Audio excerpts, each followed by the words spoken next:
ไปไงโอ้โหได้ข้องแท้ปนินเด้อปนินหันจอยได้เนี่ย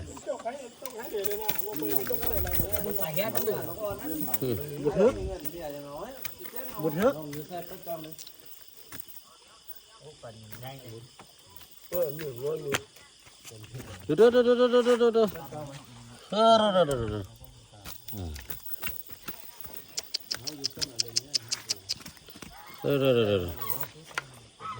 เดี๋ยวเอาหม้อปูแล้ว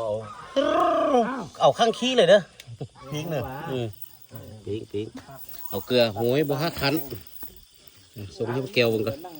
เฮ้ยยิ้มมาดังนะส่งให้แก้วโอ้ยโขมเน่าน่ะเนาะสิเห็นดู